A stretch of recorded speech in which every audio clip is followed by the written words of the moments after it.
Hello everyone! Panibagong araw, panibagong ganap. Samahan niyo ako.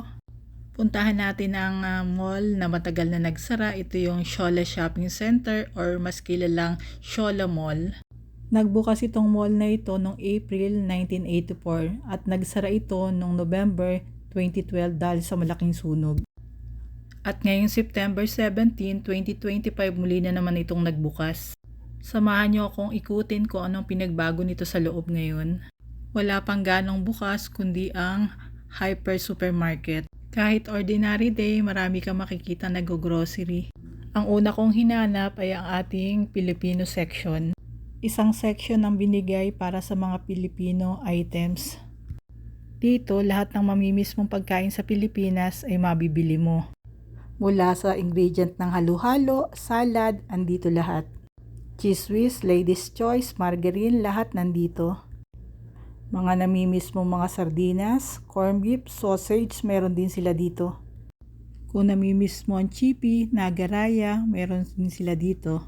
Nova, at kung ano-ano pang mamimiss mo sa Pilipinas. Sa mga sardinas naman namimiss mo, may Paypay, may Ligo, may Argentina at kung ano-ano pa. At kung namimiss mo si Mang Tomas, meron din sila. At kung gusto mo naman mag-shopping, may ladies section, kids section, men's section, pati footwear, meron din sila. Malaki din ang men's area nila. Marami din silang mga naka-mass display. Meron din silang home linen. Malaki din ang men's section nila.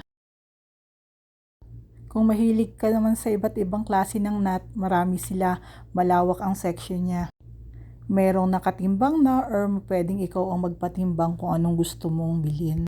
Meron ding chocolate section. Malaki din ang section ng mga juices nila. Marami ding iba't ibang klase ng cake na kung anong gusto niyong flavor, maraming pagpipilian.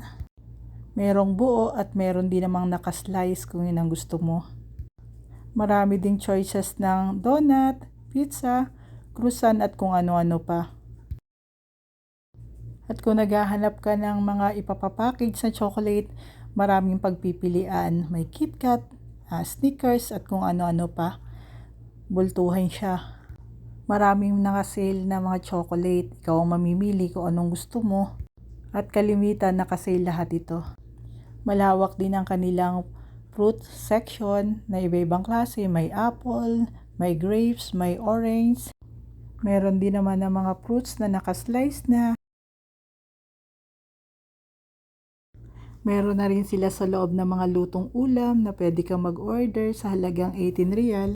At dito natatapos ang aking pag-iikot sa Alwapa Hypermarket. Meron palang train station sa area na to. Green Line at ang station na bababaan nyo ay Al Wasarat Station. Yan lang po ang kwento ko for today's video. Thank you for watching guys. God bless and keep safe everyone. Bye-bye!